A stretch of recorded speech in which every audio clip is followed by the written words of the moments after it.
TC Bill's birthday bash, Friday, September 9th, Pageland Community Center, 1113 West McGregor Street, Pageland, South Carolina. It's Skylar Patterson and Predestined. Men of Praise.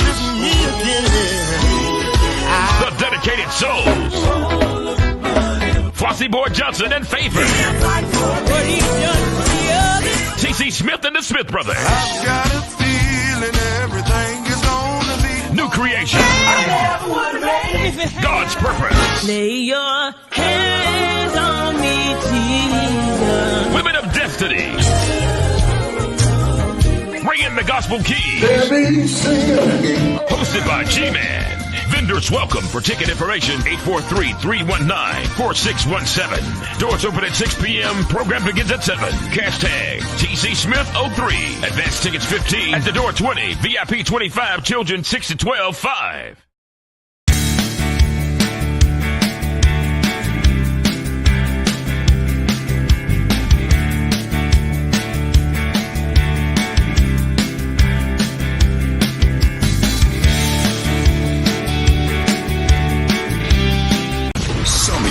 Are great when experienced once, but sometimes you've got to do it again.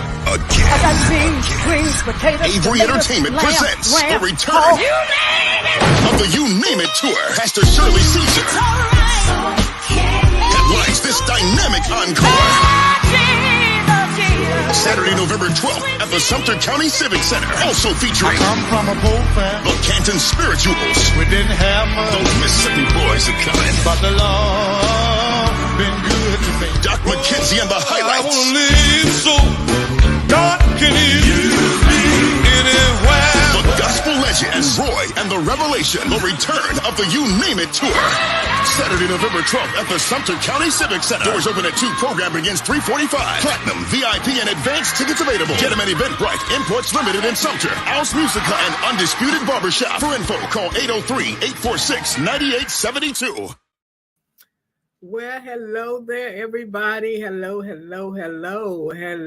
everybody. We thank you so very much for joining us on this Monday evening. This is the day that the Lord has made, and we rejoice and be glad in it. Let us say good evening to the following persons before we start our interview with my Dr. Praylow. Hello to you, Tracy from New York City. I love it when y'all put where you're from. Hello, Brenda from Baton Rouge, Louisiana. Hello, Miss Priesta. Thank you for tuning in. Hello from Alabama. Hello, Janice. Thank you for tuning in. Memphis, Tennessee is in the house. Hello, Charles. How you doing? Hello, Janet. How you doing? Columbia, South Carolina, Helen Osborne is in the house. We got Tracy from Virginia Beach, Virginia. Thank you for tuning in. Patricia Austin, thank you for tuning in. Patricia let's see, what is that? Tiger from Alabama. Thank you for tuning in. Let's see. Lillian from Dunn, North Carolina. Thank you for tuning in. Erlene Williams, thank you for tuning in. Mamie Mitchell, thank you for tuning in. Hattie Moore from Mississippi, thank you for tuning in. Erlene Williams from New Orleans, Louisiana, thank you for tuning in. Mamie Mitchell from Albany, Georgia, thank you for tuning in. Michelle Smith Miller, thank you for tuning in. Ooh, y'all popping on tonight. Valvita Thomas, my friend from Columbia, South Carolina. Thank you for tuning in. Ruth from Hampton, Virginia. Thank you for tuning in. LaTracy from New York City. Thank you for tuning in. Bishop Lina Sapp from Columbia, South Carolina. Thank you for tuning in. Pastor Malcolm Taylor from Eastover, South Carolina. Thank you for tuning in. Melinda Davis, thank you for tuning in. Valerie from Mississippi, thank you for tuning in. What is that? Well, let me say Mrs. Pyatt from Queens, New York. Thank you for tuning in. Let's see. I done messed up somewhere. Erlene Williams from Rocky Mount, North Carolina. Thank you for tuning in. Wanda from Texas. Thank you for tuning in. Latanya from Maryland. Thank you for tuning in. Valerie from Philadelphia, Mississippi. Thank you for tuning in. Karen from Minnesota. Thank you for tuning in. Michelle from Columbia, South Carolina. Thank you for tuning in. And we are, as you pop up, what we're going to do, as always, we'll put your name just like we got Michelle's name up there. That is us saying hello to you because we got a lot to cover in a short period of time. Miss Douglas from Douglas, Georgia. I mean, Miss Ella from Douglas, Georgia. This is Dr. Tiona. Did I say it right this time? Tiona Praylow. She is my psychiatrist of 5 years, and I'm not ashamed to tell anybody, anywhere. I see you, Cartersville, Georgia. Thank you for tuning in.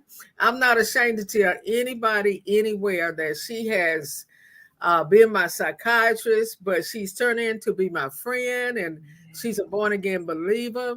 And God has placed her, well, God did place her in my life to help me, and she has done just that.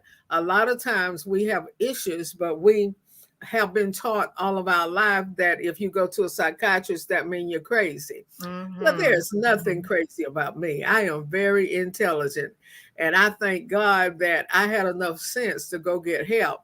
But what I want to talk about tonight, what I want us to talk about tonight, we're going to talk about children, but we're going to talk about adults as well. Because we have adults that Chicago is in the house. I see you. We have Ohio in the house. I'm going to try to get as much as I can. But adults have problems sometimes, but they don't want to face up to the fact. They want to push things down. They want to push things down, and sooner or later it's going to explode. So what I want to do tonight, I'm going to interrupt you as little as possible. If you see me stick up my finger like that, that means I have a question, or somebody on here have a question for you, because I want you to give us as much information as possible. The do's and don'ts that people should say to people that suffer with depression or PTSD, the things that may trigger it, and the things we can do to help our children. They're living in our house sometimes depressed, and we don't even know what the signs that we can look for. So Dr. Praylow, introduce yourself, and then you can go right at it. Okay. Hi, everyone. It is such a blessing and a privilege to be here just to share my passion for mental wellness. I am an adult and child psychiatrist. And I think, we should, go ahead and just jump right into it. Enough about me and my accolades, etc. But from personal experience, being someone who has suffered from depression, who has experienced panic attacks, it is very, very near and dear to my heart. And that's why I'm so passionate about the work that I do. And for a long time, no one in my family knew what I was going through because I was ashamed. I was ashamed to say, I'm struggling because I'm a doctor. I'm a straight A student. I'm a Black woman. I'm a pastor's daughter. You know, all of the things that would make me not fit the mold of what we stereotypically think of as someone who would suffer with things like depression and anxiety.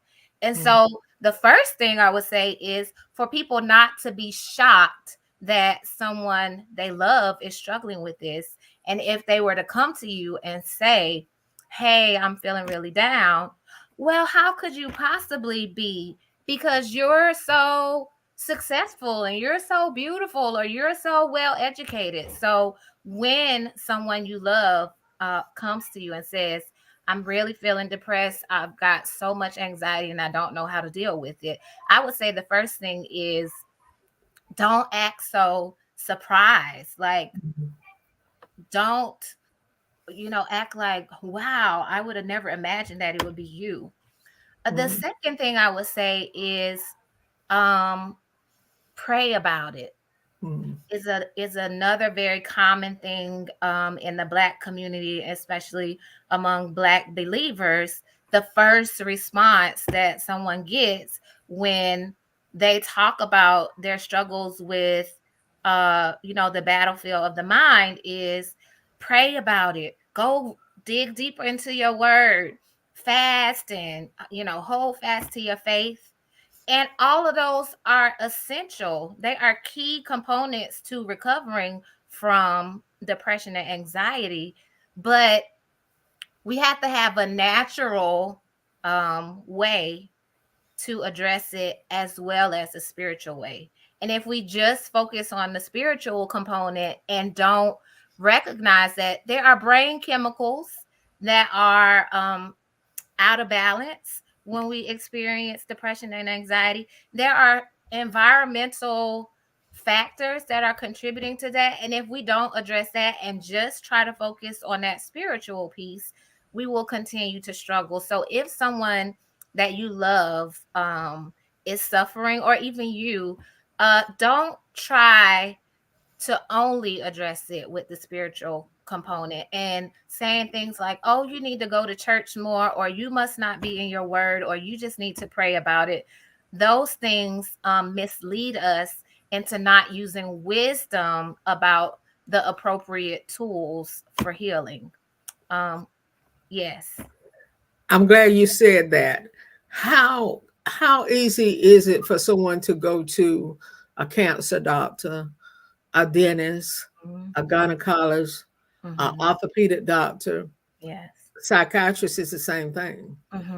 But we stereotype psychiatrists, Yes. and we go to the other doctors. God uses psychiatrists just like he uses the cancer doctor. Absolutely. Why is it so hard to see that? I think historically, there is a historical complexity to this that if more of us who were in the profession would just actually acknowledge that historical past, people might be more open. But traditionally and historically, there has been some misuse and abuse of the psychiatric field. And way, way back in the day, they used to do very barbaric things to try to help people with mental health problems, like putting them in cages or restraining them with different types of devices, even using things like spinning them around in circles very fast on machines to try to rebalance, their fluids and that type of thing. So when you have that kind of historical underlay, people are very sort of suspicious about what is the psychiatrist going to do. And then there was also this sort of spiritual assumption before we got more scientific knowledge that if someone has the mental health crisis, then they must be possessed by a demon. And then, the techniques that they use to try to alleviate what they thought was simply or only a spiritual illness was harmful to the person, very stigmatizing, very blaming of the person who was struggling with a mental health condition. And so I think, if more psychiatrists and mental health professionals were open about, yes, in the past, this field has been guilty of abusing the power and abusing people with tools that were not actually helpful. And so now when you say go to a mental health doctor, you think, oh, they're going to say I'm crazy. They're going to try to load me up on 5 medicines and I'm not going to feel like myself anymore. Or they're going to try to lock me up in the hospital and I'm not going to be able to get out. So some of the fear is legitimate, but the antidote for fear is education and empowerment. And that's where having opportunities to talk with the community about, really understanding what the role of a mental health professional is can be very, very helpful. Let me ask you this. You said something about medicine. I've heard so many people say, I'm not going to take that medicine. It don't make me feel right. I think you had to change me about 5 different times until you got it right. Yes. Because it made me sleepy. It made me tired. It made me just, I didn't have any energy. Y'all excuse me. I didn't have any energy, but you got to keep going until you get it right. And nobody would know that I'm on 3 medications a day. Right. If I didn't tell them, but I try to tell people because when they see me, they say, well, if Loretta can do it, I can do it. Name some points in people. How can oneself know that they're depressed? What's some signs? I think in the Black community, particularly, we get so used to being resilient, being strong, coping with stress, that we get desensitized to some very clear signs that we're depressed. For example, not wanting to get out of bed in the morning, going throughout the day feeling very sluggish, thinking really negatively about yourself, having a lot of excessive guilt, feeling like, oh, everything is my fault, or I wish I would have done that correctly, and second guessing yourself when you're making decisions, feeling like your brain is really scattered, not being able to focus and concentrate and kind of make a decision, being, racked with torment about small and simple decisions, not wanting to eat can be a sign of depression, but also feeling like it's satisfied, like you're eating and you're feeling hungry. I got this need, and you're eating more and more, and you're never satiated. Also, not being able to sleep at night, tossing and turning, waking up in the middle of the night, and kind of feeling pessimistic about the world, sort of like I'm going through the motions, but not actually having that hopeful outlook about the future. All of those can be signs of depression. And when I'm saying that, none of that sounds crazy, right? It's like, this is sort of normal experiences that people go through in the ups and downs of life. But when that's prolonged and that's your baseline and that becomes your norm, that's when now you've tipped over from having a bad day or a bad week to now you're living in a state of depression. People who always blame other people. It's never them. It's always somebody else. Are they trying to make other people look bad because they don't feel good about themselves? I would say that it is a defense mechanism. So our brain has a innate wiring structure where we want to maintain a certain image of ourselves because that keeps us safe.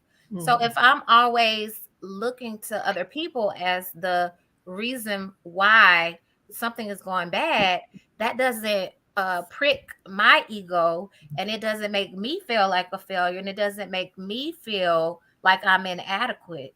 And so we develop a bias in which we're looking at external factors as the reason why things are not going well, because we're trying to defend against that feeling of not being enough and being inadequate. And so if someone doesn't have a clear and very strong sense of self, they can develop that type of defensive strategy. And it may not be something that they're even aware of or doing on purpose. And that's why it's really helpful to have somebody to give you feedback about patterns in relationships. If you're noticing over and over again those patterns, having someone to talk to and kind of process, where did those defense mechanisms come from, and what's a healthier structure that I can put in place within my mentality that will help me to fix that behavior that ultimately is causing me not to be able to be fulfilled and live the life I'm destined to live. Valveda Thomas said, when a young teenager begins to be so rude and antisocial with parents, what should we do? Well, I think the first thing to kind of recognize is that the adolescent period is a time where biologically a kid is supposed to start to test the limits.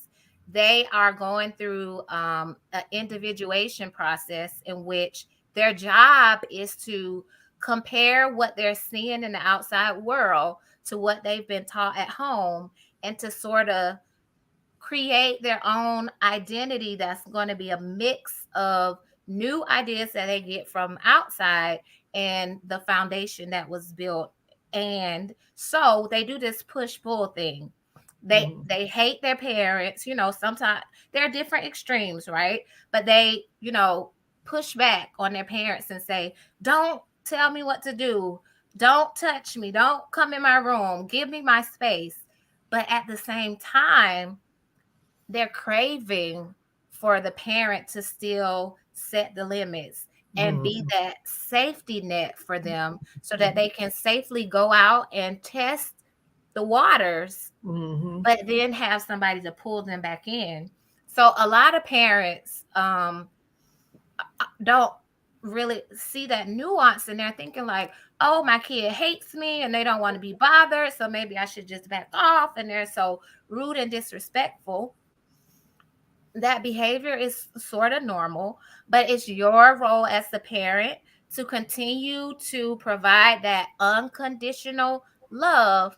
And even when they're pushing back, set the limits, set the boundaries. Don't get into a power struggle with them, because the more you get into that power struggle, the more they're going to resist. So you set the expectation, you set the limit and the boundary, and you give a clear consequence. This is what happens if you cross that limit. And then when they cross the limit, be consistent with those consequences. And when they do something well, pour on that positive feedback. You've really got to fill up that emotional bank and look for any small little thing that they're doing right, because they are feeling like a screw up when they disappoint you, even though they're not going to tell you that. They're feeling really inadequate because they're trying to prove to their peers that they're worthy, but they still want to be connected to this safety net that has gotten them where they are. So anytime they do anything right, I mean, make a big deal out of it. Oh, you washed the dishes. Oh my goodness, you're such a good kid. Oh, you did your homework today. That's fantastic. That's fabulous. Keep it up. And as that self-esteem, grows, and they feel that love, their communication, that line of communication will stay open, and they're still going to push and resist, but they'll know that unconditional love is there to maintain that safety for them. And then when they go out with their friends, they won't feel so tempted that they have to prove themselves by throwing away everything that you taught them, because you filled up their emotional bank, and they feel, I get to make my own choices and I don't have to just follow them and do what they're doing. Let me ask you this. Some people think buying Jordans and Nikes and Gucci and Louis Vuitton and stuff and things like that is letting the child know I love you.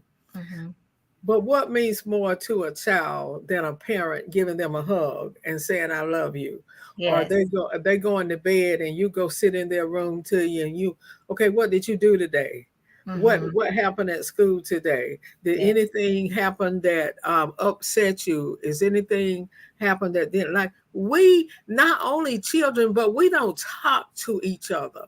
We talk at each other. And see, that is what triggers me. You can talk to me, but don't talk at me, because when you talk at me, you're gonna get a different Loretta.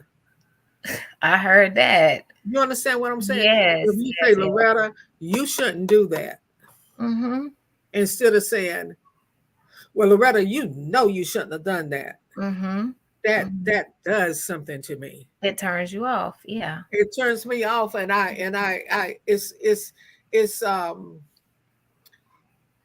it turns me off. And then another thing is when I got in a big argument with a friend of mine Saturday because I went to make a statement and they cut me off and wouldn't let me finish it. I don't like that. I don't like that. I don't like that. And that it's just like a bolt of lightning went through me because I wanted to talk. But they cut me off. They didn't know what I was going to say. How important is it for listen to people? And you're spot on, because as human beings, our greatest is to feel appreciated. So after we got food, water, shelter, clothing, then we need to feel appreciated and feel like we belong. So we need to be both seen and heard. And so when we are feeling that sense of connection and feeling safe in relationship with other people, and when we are feeling seen and heard, our brain is actually releasing oxytocin. Now, oxytocin is the same neural hormone that tells the breast to release milk when a mother is suckling her baby. And it increases the level of safety and security and a feeling of attachment between that mother and kid. So there's that bonding and connection. And only in connection and in relationship can a person feel seen and heard. And so when we violate the safety of that connection by not listening to somebody, by being harsh and critical of them, we're tearing them down emotionally. We're causing them to raise those defenses, because when we don't feel safe, when we feel threatened, our fight or flight chemicals start to get elevated. Our cortisol, our stress level goes up. So it's not just about, oh, you should be nice because that's the right thing to do, or you should listen to people because you want other people to listen to you. But we are participating in a therapeutic process with one another when we create a safe space for communication and a sense of togetherness. So it's one of the most important things that we can do for another human being is to let them be seen and heard. Let me ask you this. If you're in a relationship and you're the positive one, but you have a negative one, can that tear you down and make your self-esteem low? Absolutely. Absolutely. Because so your self-esteem is really based on a set of beliefs, a belief system that you've developed over time about who you are. And our beliefs are composed of the thoughts that we repetitively think. And a lot of the thoughts that we repetitively think come from the messages that come into our hearing and register in our brain. So if you are hearing over and over again negative things about you and around you, you have to work really, really, really hard. If you're even aware of what's going on, you have to work really, really hard to try to think an opposite thought every time that negative thought gets inserted into your brain. And over time, this brain cell is connecting with this brain cell, and a thought is occurring. And the more those two brain cells communicate, a stronger connection gets made. And so now that thought becomes automatic and it's embedded in our memory bank. And then it becomes a belief system. And now we're exhibiting behaviors based off of that belief system that we're not even consciously choosing, because our brain wants to be on autopilot, because we don't want to have to think so critically about every single little thing that we do. So our brain kind of gathers these belief systems and says, okay, because I believe this is true, this is the appropriate behavior. So yes, if you are constantly receiving negative input, that will turn into a belief system that now has turned you into basically a person who does not view yourself as worthy, who views other people as scary. And so now your ability to connect with other people is limited. And we just talked about how important connection is. And then you begin to view the world around you as a place that means you no good, that you cannot succeed in, and then further lowers your self-esteem. If you got a person that is always, and I may have hinted on that, but if it's always somebody else and never you, how important is it for you to walk away? Now, I'm not just talking about husband and wife, boyfriend and girlfriend. I'm talking about if you and I was having that problem, oh, I'm gonna walk away from you because you're not gonna disturb my peace. Absolutely. Absolutely. You took the words right out of my mouth, because I was going to say, at all costs, you have to protect your peace, because your mindset is really what dictates all of your outcomes. And anything that is contributing to you having a negative mindset, it has to go. And so a lot of times, people view that as judgmental, or you think that you're better than someone else. But again, the brain is a sponge that's absorbing all of this stuff. And a filter can only filter out so much stuff until it's clogged. So if you're having to work so hard to filter out all this negativity, at some point, you're going to get exhausted. And then you can't help the person who's being negative. So there has to be a boundary that you set. And you may not say, well, I can't ever talk to you again, and we can't ever hang out, and this relationship is just over. But you have to kind of set a limit and say, this is how much of this I can tolerate. And for everybody, it's different. This is how often I can be in the same space with you. This is what I can talk to you about. Some things that you and we can't discuss, because my filter can only accommodate so much filth and mess before now I'm poisoned, and I can't feed anybody else, because I'll just be feeding them the poison that I was fed. So that's really hard. But in order to grow and in order to experience that peace and joy that we deserve, it requires us to set some really firm boundaries and limits around what we let into our mind and who we let into our circle of connection. You know, Dr. Praylow, you've experienced me when I was at my lowest, Yes, and then you've seen what God has done. yes, yes, But what I yes. want, you know, a lot of people, they tell me, you've changed. They say, you've changed, Loretta.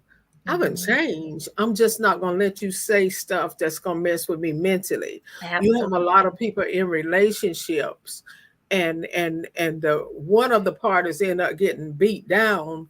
See, abuse is not just physical abuse. Mental abuse is very Mhm. bad. It Mhm. is very bad. And see, you got people, you said some people don't eat. Well, then my situation was I overate Mhm. when I got depressed or anxiety. I used to overeat and Mhm. spend money that I didn't have. Right. Spend money trying to make myself happy, trying to Mhm. take myself out of situation that I found myself in. Out of all that money I spent, out of all the weight I gained, nothing helped me until I went to get help. Mhm. Mhm.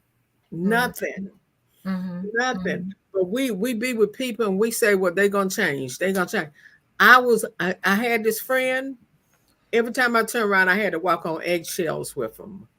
Everything I said was wrong. And I'm the Mhm. type of person, if you ask me a question, I'm gonna give you an answer. The You ask, honest truth. I'm gonna give you Yep. an answer. But when I would give them the answer, then they would get upset with me. I can't have a relationship like that. I refuse to give up my peace like that. If you Mhm. can't accept me for who I am, I'm not gonna let you talk down to me. Absolutely. I'm not gonna be, I'm not gonna, I don't, your friendship is important, but not so important that I can't live without you. Mhm. You Mhm. understand what I'm Mhm. saying? I'm at that Yes. place now. I wasn't at that place when I met you. Mhm. I wasn't Mhm. at that place when I met you. Mhm. Yeah. Woo, And Jesus. we walked through that journey together. And Yes. toxic ties are based and grounded in fear, right? Mm, Because um at a certain point, like in the relationship, you start to see, okay, every time I'm around this person, I leave the interaction feeling worse. oh my Or God. they Woo. don't they don't give to me, they don't fill me up, and I'm constantly the one trying to fill them up. Mm-hmm. Um, but we're afraid to hurt someone's feelings. We're afraid to be alone. So we sometimes think like, if I give up this relationship, then all the people that they're connected to are not going to like me anymore, or they're going to go out and say something bad about me. And if it's a more intimate relationship, that fear that I won't be able to attract someone who can experience all of me fully and still want to be with me, Mm-hmm. um that fear keeps us entangled in those toxic ties. Mm-hmm. But the more that we can be honest with ourselves, even if we're not at a point where we're ready to cut those ties, even if we would just acknowledge, like, this is toxic and this is not good for me. I don't Mm-hmm. know how to cut the tie, but I see it for what it is. And then we don't necessarily need to do the work of undoing the toxicity that's within the other person. We need to do some soul searching and really get to the bottom of why we feel that we deserve to continue to be treated that way. And we Mm-hmm. will discover that somewhere along the path, you know, our journey, our hurts, our previous pains, whatever that trauma was, it created a story. And that story told us that we were not good enough, that we were unlovable, that we were never going to be able to accomplish all the things that we used to dream of accomplishing. That trauma creates this story, and then that story becomes our identity. But once we trace back to where it started, and begin to build a new identity based on all of the previous wins and successes and resilience that we see in ourselves, that empowers us to stand up and say, I have a right to happiness and joy. I have a right to be respected and treated with dignity. I have a right to enjoy true and meaningful love in a relationship. And then we'll be able to cut the toxic ties. Thank you, Sandy, for your comment. Um, how when you got somebody that don't respect you, Mm-hmm. is it because you don't respect yourself, or is it just because you don't love yourself? So you say, well, it's better to have somebody than nobody. Yes. That person don't think well of themselves. Mm-hmm. Neither person thinks well of themselves, right? Because the person who's behaving in a way that disrespects someone else, they are exhibiting that behavior because they feel that if they can dominate, control, belittle another person, that makes them powerful. But if they need to be able to dominate someone else to feel powerful, then you know that there's a deficit in their own sense of self, because I'm powerful because I am here to make an impact on other people that's positive, not because I can tell people what to do, dominate, and control them. So the person who's mistreating you, they have a lack of self-worth, and they don't really truly understand where their personal power lies. And for the person who's on the receiving end of that, if I allow it and I don't speak to it and I don't address it and I don't say, I'm not going to tolerate and put up with it, that's based on my own sense of not being worthy and being afraid of the backlash and not feeling like my voice matters. And so both people in the dynamic are having some self-esteem issues. But self-esteem and self-worth and self-love is something that can be cultivated. So it's not just this static thing like either you love yourself or you don't, or you're a confident person or you're not. If you recognize a deficit, then let's figure out how we can build that, how we can address that deficit and build that confidence so we can then make choices that's healthy and uplifting for us. Well, let me ask you this, and then I need you to read. While I'm saying that, I need you to read this because she got some words in there that I don't know too much about.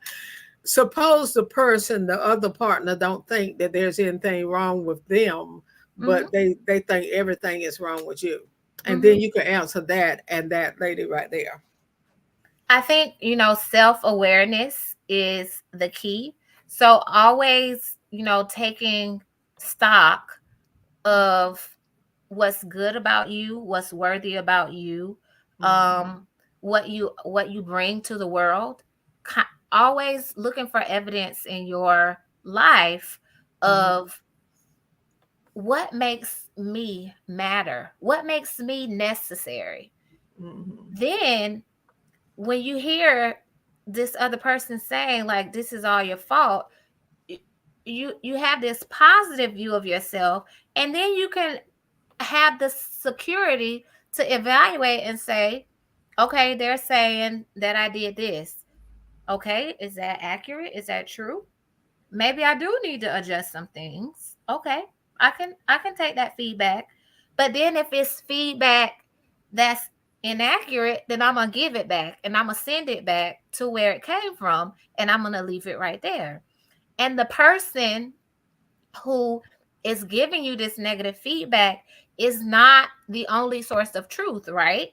So if they're constantly saying like everything is all your fault, and you've done your own personal inventory and you feel like what they're saying is inaccurate, then you want to go and get somebody else who can look at the situation from a neutral lens and help you to be able to make that distinction, which is why it's very good to have a therapist, because you may not want to go to your girlfriend who's going to be potentially biased towards making you feel good about you, which if they're a good friend, you do want them to build you up and be positive towards you. But naturally, they're going to be biased towards you. So you may not want that outside observer to be a friend, which is why it's great to have a therapist or a coach who can kind of help you do some reality testing around, am I really the one that's always causing problems? I'm not assessing that to be the case, but I just wanted you to take a look at this. And then once you have evidence that you've done all that you could do, there's no sense in trying to convince the other person that they're wrong, because they have to be ready to do their own self-evaluation. They have to be at a point where they're not afraid of self-awareness, which means looking at themselves fully in the mirror and not just, this little part over here that they can tolerate. And if they're not ready to do that, no amount of conversation, reasoning, proving, providing evidence to them is going to make any bit of difference. Elaine said, hurt people hurt. And sometimes Absolutely. they don't realize the pain because it has become normal. Sometimes the truth needs to be told to stop the cycle, turning pain into love to belong. How many, it's just, we react when we hear telling somebody commit suicide. We react. But that same person came in church and sit beside you, and you didn't even look at them and share a smile. Right. Maybe that smile would have saved their life, but you're too busy. You don't notice the signs. You hide the signs. Well, I guess I'm saying two things. The person that's not depressed is too busy for the person that's depressed. Yeah. The worst thing anybody could do to me is start quoting scriptures to me. I know the Bible. I know what the Bible says. The Bible said that you are healed and lay hands on me. I believe in the power of God. Absolutely. I also believe that God places doctors here to help us. Let me read. Carolyn said, you're right. That is manipulation of the narcissist. When they know they are wrong, but don't want to accept the wrong. I just can't, they can say what they want to say about me, Dr. Praylow. You're not going to talk down to me. Absolutely. If you're not an understanding person, I ain't going to talk to you, period, about nothing. Nothing. I talk to my dolls first. I talk to my dolls before I talk to a person. A self-righteous person is not a person that somebody with depression and anxiety need to deal with. They don't need to deal with a self-righteous person, because you'll leave that person feeling worse about yourself than you ever felt. Right. So they'll make you feel that way because they're so self-righteous and they can't come down. They can't understand where you're at. Right. Right. Absolutely. But that self-righteous person, that self-righteousness is their defense mechanism. And so to point out your flaws, now the focus is on you, and now I don't have to focus on me. I'm portraying this image of myself as perfect because I can tolerate a perfect image of me, but my sense of self is not strong enough to tolerate an accurately developed picture of me, which is I'm great in a lot of areas, but I'm still a work in progress. And I have room for growth. And thank God that I'm here another day to work on it. And because of that, when you come to me and tell me about your areas of growth, I'm not saying, oh my goodness, I can't believe I've been finished dealing with that. I dealt with that and I'm through over that. No, I got compassion for you because I understand the struggle of being here and seeing over there is the way I'm trying to go, but not really knowing how to coordinate all the steps to get there. That's the type of person who can support you and help you through depression and anxiety. Not necessarily somebody who's been depressed or anxious, but just somebody who knows that I came from back there and now I'm here. And I see you there, but I'm gonna give you encouragement and let you know that you don't have to try to get there by yourself, and that it's possible for you to get there. And I don't even have to be the one to tell you how to get there. I just have to keep pointing you toward the picture of what you said your better looks like, and then keep telling you, these are some things that I did. They might not work for you, but I know there is something that's going to work for you. And not being disappointed when the change doesn't happen as fast as they would have expected the change to happen in you, but being patient enough with your process, because they know that they had to have somebody to be patient with them in their process of growth and healing. Come on, Dr. Praylow. That's just cut through that chase. It sounds so good what you said. People, I don't trust people. I love people. Don't get me wrong. But I don't trust people because you'll tell them something and they got to tell that friend. So if I go to a psychiatrist and I talk to a psychiatrist, they're trained, they're going to listen, they're going to bring things out of me that I know it's not there, and I'm not going to hear it again. Because let me tell you something, if I hear it again, it's going to be a problem. Exactly. You got a lawsuit on your hands, right? No, I'm not talking about with the psychiatrist. I'm talking about with that church member, with that missionary, with that other preacher, and I open up to you, and the next thing is spread all over the church. It's going to be a problem. So I say to people out there, and then we're gonna read Elaine thing. Listen, if you got insurance, as long as I got insurance, I'm gonna see my psychiatrist. You understand what I'm saying? Yeah. Because when I leave there, I feel like I'm floating on clouds. Because I finally found somebody that understands me. You understand what I'm saying? I don't have to deal with nobody that's judgmental. Right. Oh, she's supposed to be a preacher. Oh, she's supposed to be there. Yes, I am. I just got some issues. Let me read this for a second. Elaine said, more preachers need to counsel through scripture. Some people will hear the preacher before a therapist. That's true.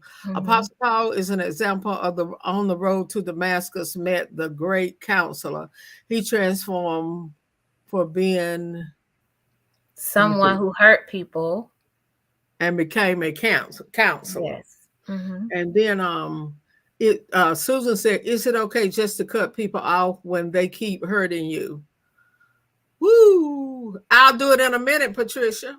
I would say I can do it in a minute. I'll give them chance after chance. Later, the phone gonna ring. I'm gonna pick it up, look at it, and lay it back down. I would say not only is it okay, it's necessary. It's necessary. Yeah. What are we holding on to something for that's causing us problems? That's disturbing our mental.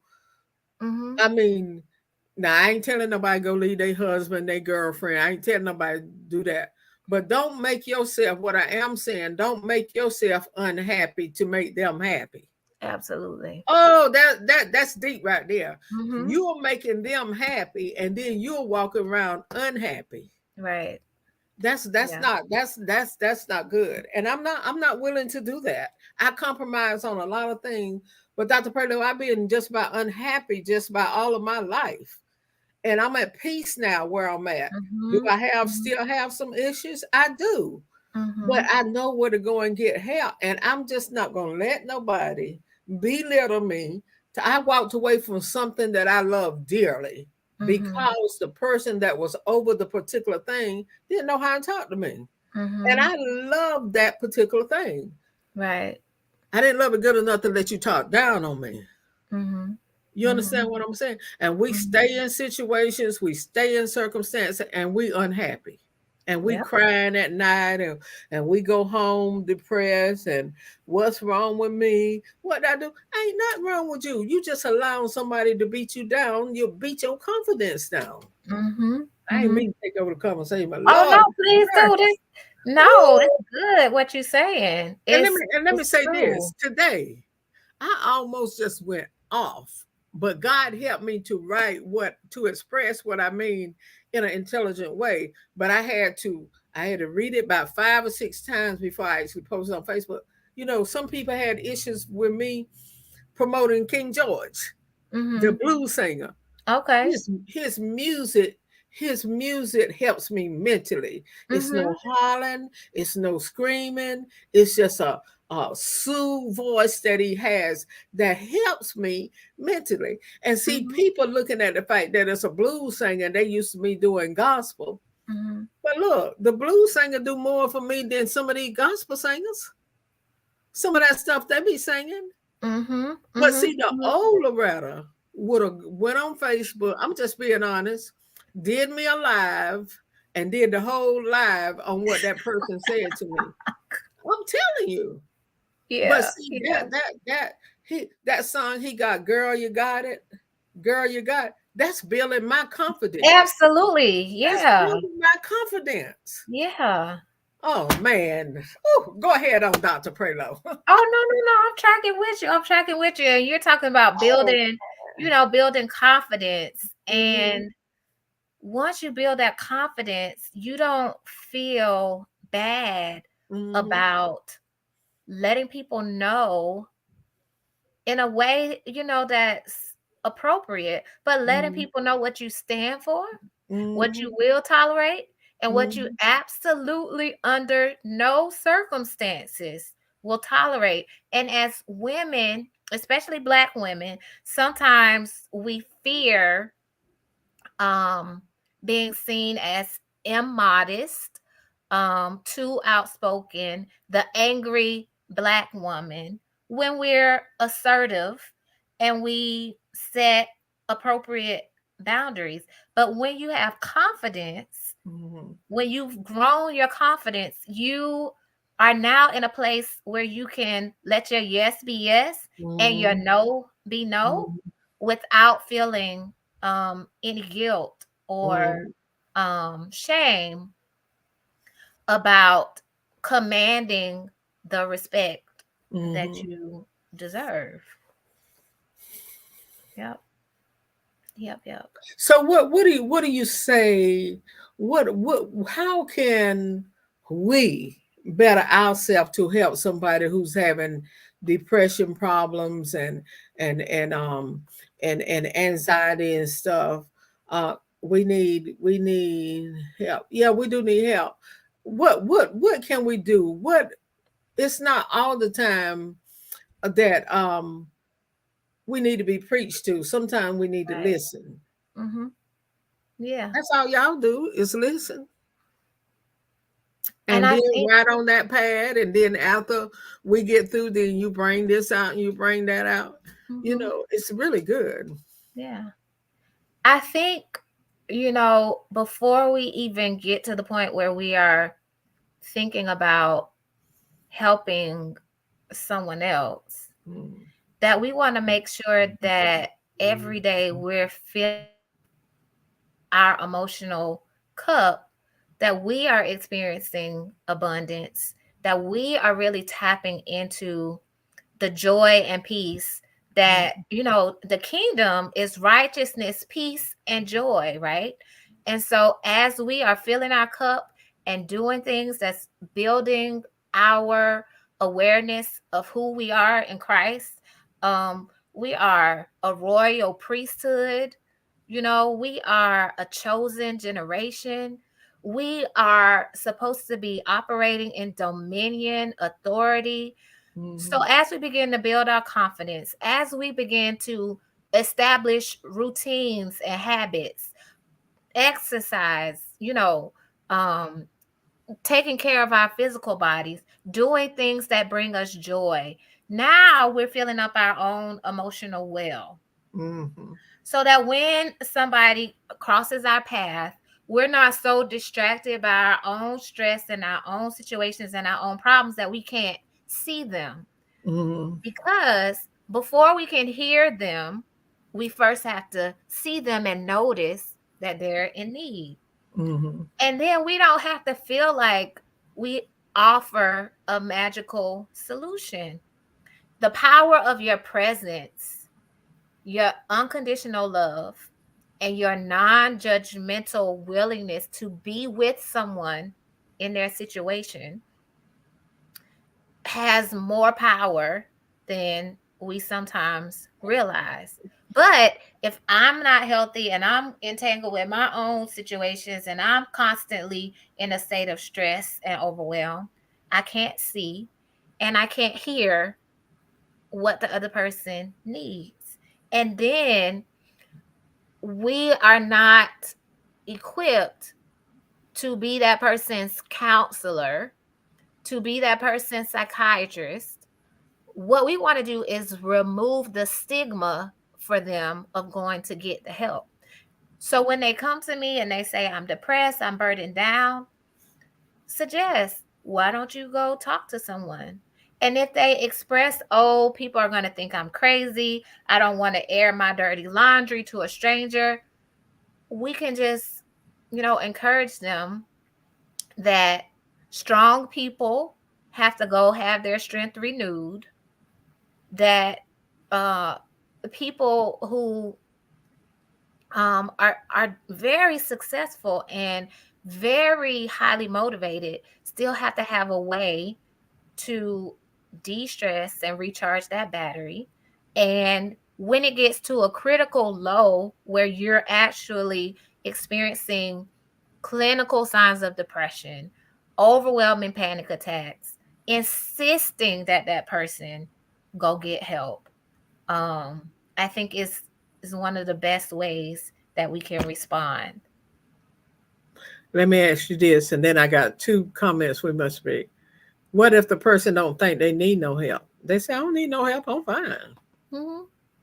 So if they don't think they need help, then they don't need help, because what that's indicating to you is they're not ready to go through the process of addressing whatever it is. So I What do can't. you do? What do you do? Let them continue to make you unhappy until they decide? No. I'm gonna give you my feedback. I think you should go seek some help.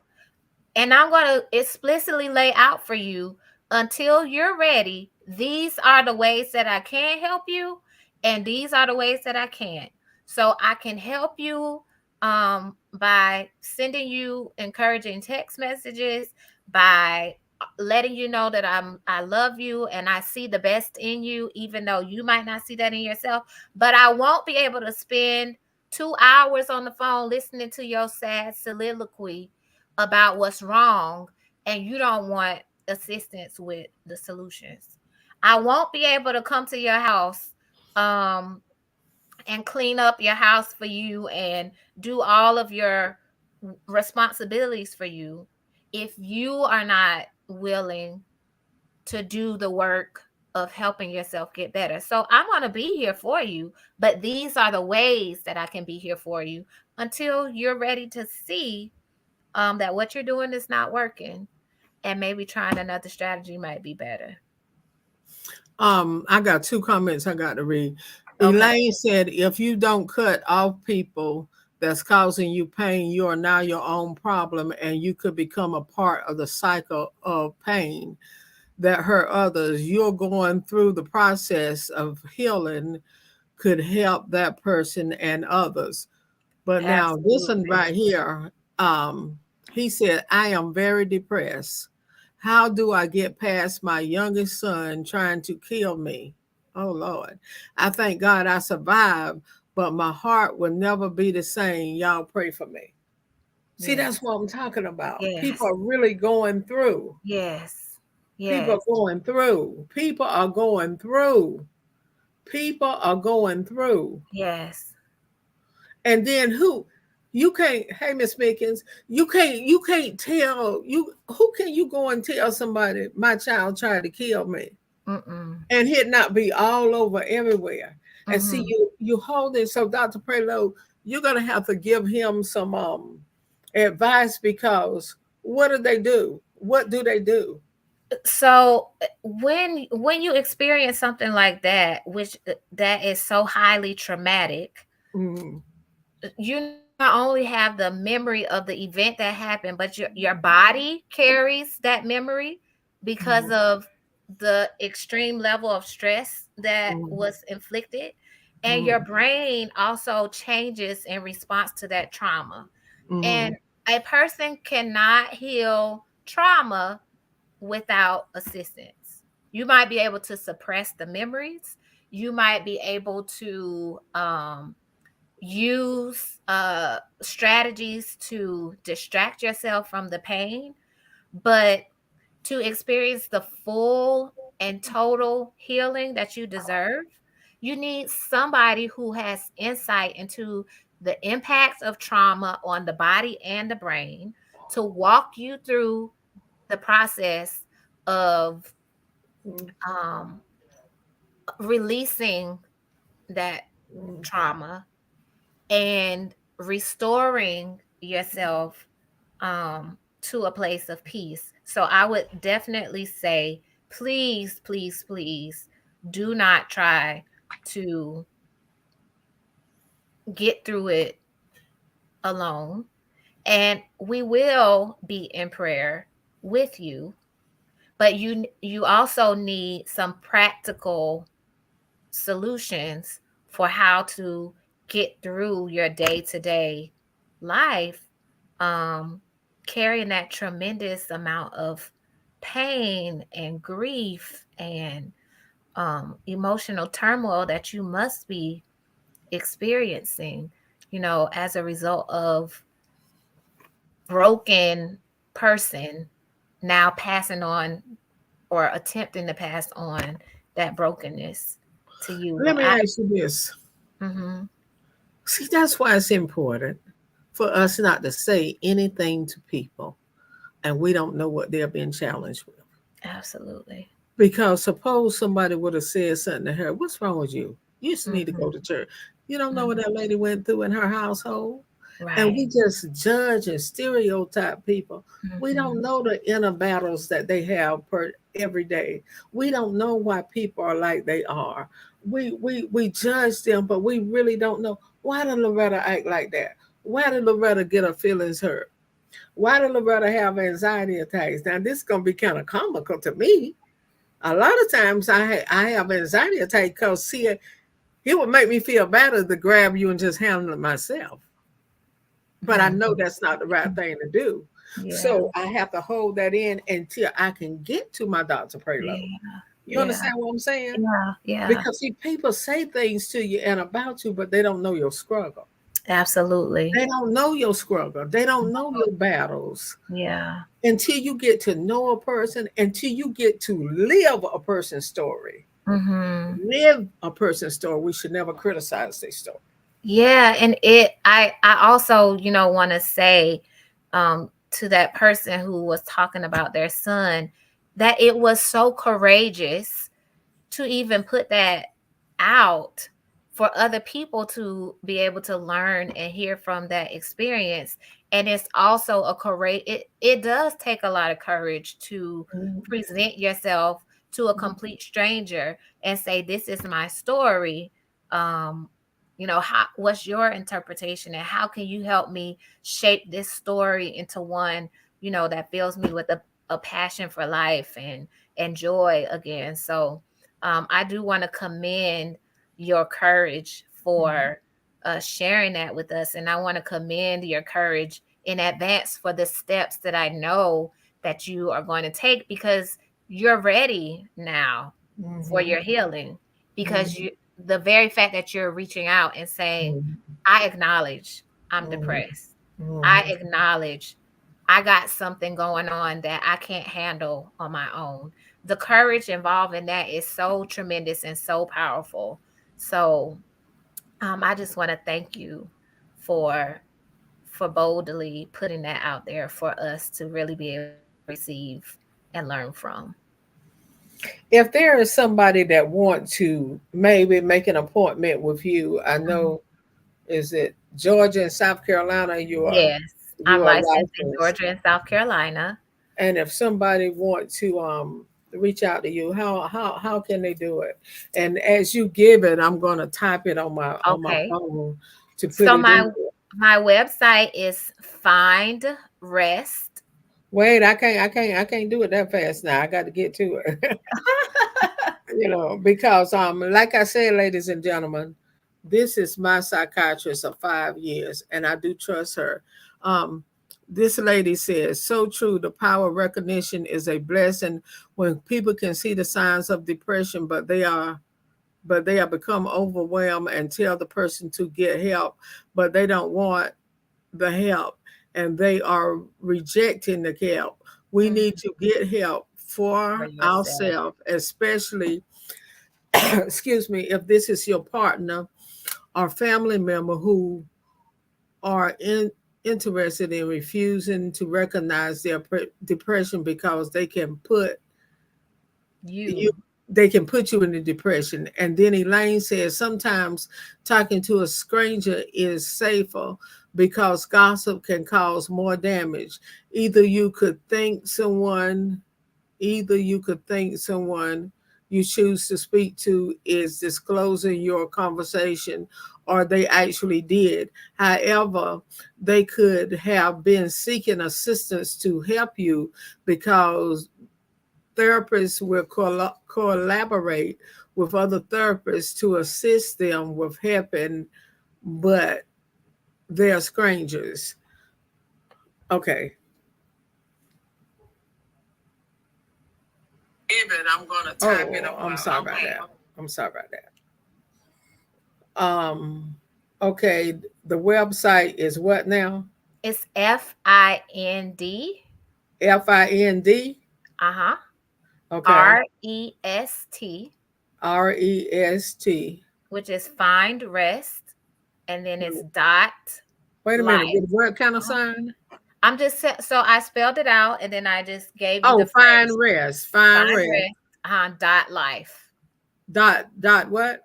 LIFE. Life. LISE. LIF as in frog. Oh, okay. Hmm. So it's findrest.life. Yes, that's my website.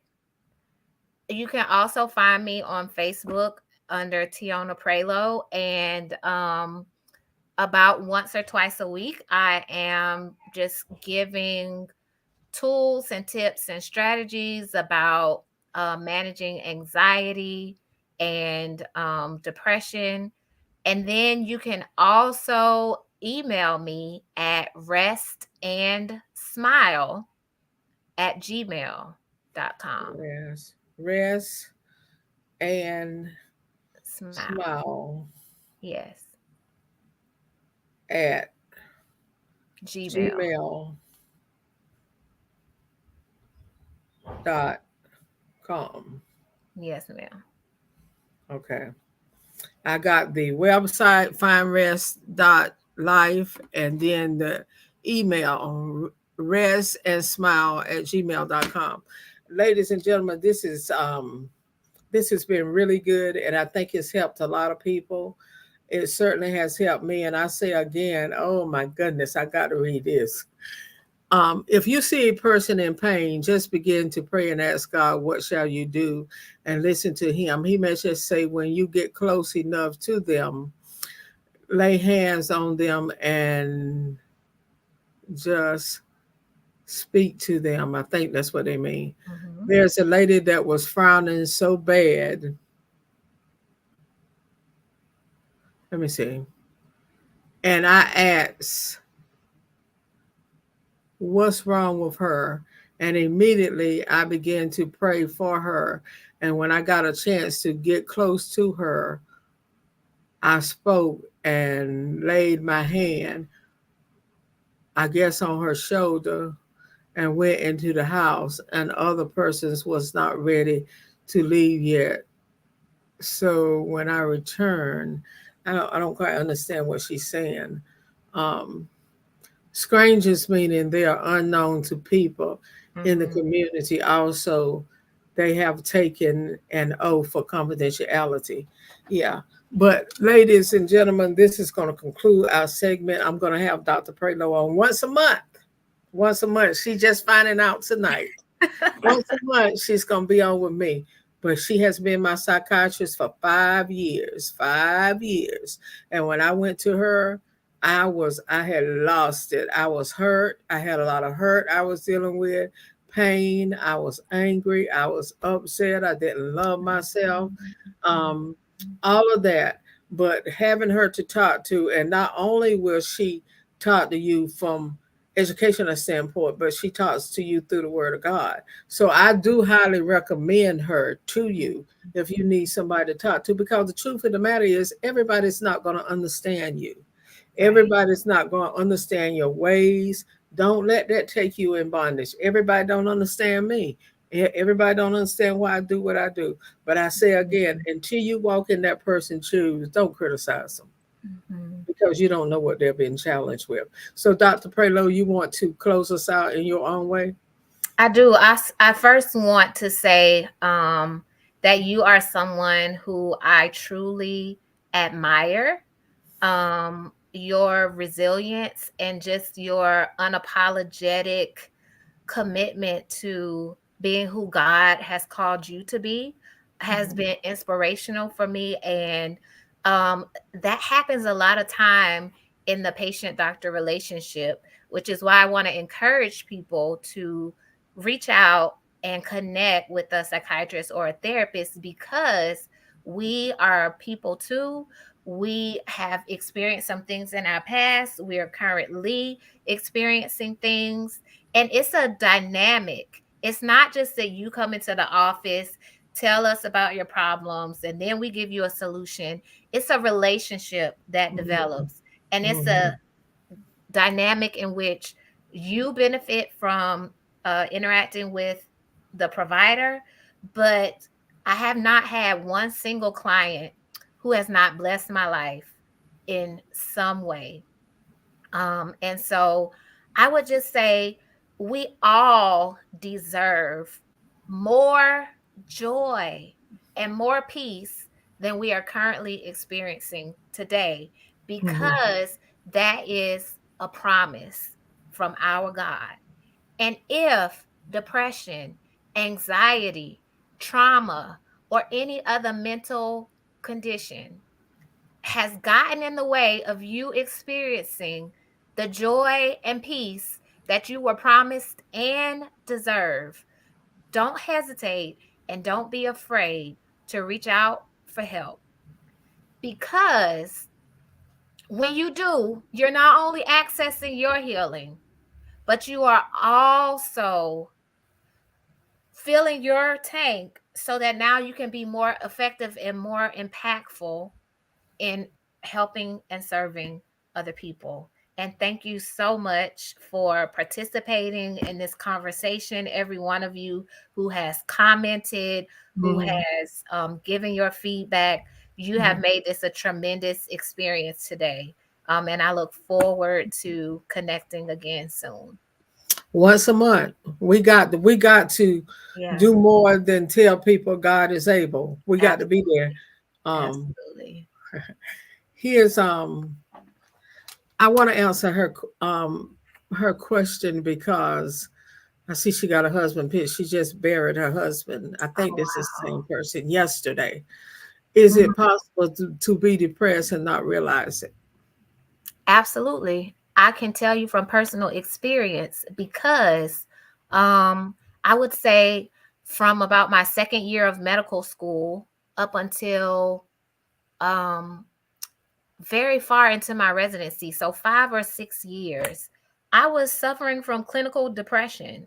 I remember going to my counselor's office because they noticed like something was not quite right with me. And they were saying, you seem off, you seem stressed. And I had even, had thoughts about driving my car into traffic because I had gotten that depressed. And even with all of those signs being sent to the counselor. I'm sitting in the mandatory therapy and in the back of my mind saying, I'm not depressed.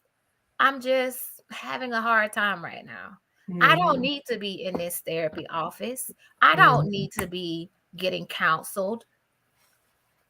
I was so used to sucking it up, figuring it out on my own, putting on the pretty face and pushing forward because that's what we do. Like, we're strong, we're resilient. We make it through whatever needs to be made it through, right? So it wasn't until I saw people around me experiencing true joy that I said, I don't have that. That's when I realized you've been depressed for years. You're trying to help other people with their depression, and you yourself are struggling with depression. She said it was her grandson who took his life. Oh, yeah. Yeah. Huh. And I had a roommate in medical school.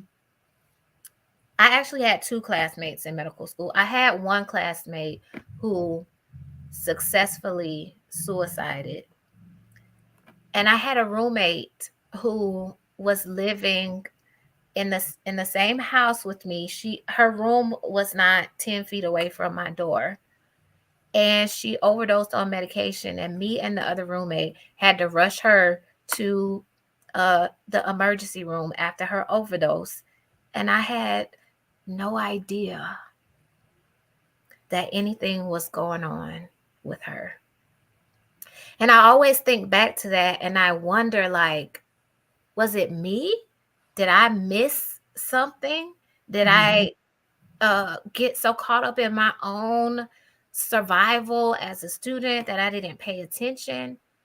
And it could have been that, but it also could have been that she, just like me, felt that she couldn't acknowledge that she was depressed because that would mean certain things about her that she didn't want to face or come to terms with in her mind.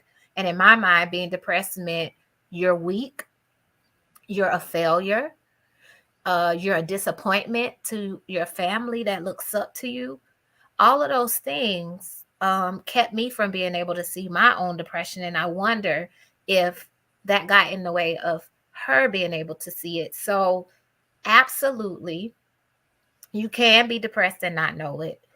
And someone very close to you can be depressed and you not see the signs. And that doesn't necessarily mean that you were in some way negligent or that there was something that you could have done. I think as a community and as a culture and as a society, the more that we have these kind of conversations and make it okay for anybody, whoever they are, whatever level they are, wherever they are in their life, to say, I'm so weak that I don't feel like I can get out of bed. I'm so emotionally drained that I don't see how I'm going to make it on this side anymore. When we make it okay for people to be open with those kind of emotions and say that, then we'll get to the point where we can heal more hearts and save more lives. But I empathize with your feeling that you might have missed something. But I work with people who attempt suicide every day because I work in the hospital. And a lot of times they will tell you, like, my family doesn't know because I didn't want to burden them with my problems. I wouldn't tell them that because I love them so much and I didn't want them to suffer on account of my suffering. And that's nothing that their loved ones can correct for. They've been supportive. They've shown the love. They've said, come talk to me. They said, come lay your head on my shoulder. But because that person loves their loved one so much and doesn't want to see them suffer, they make the decision to try to handle things on their own until they can't anymore. This has been so good. And I know a lot of people has been helped tonight. And when we come back next month, I want you to talk about the different types of depression. Absolutely. The different types of depression, because there are many different kinds.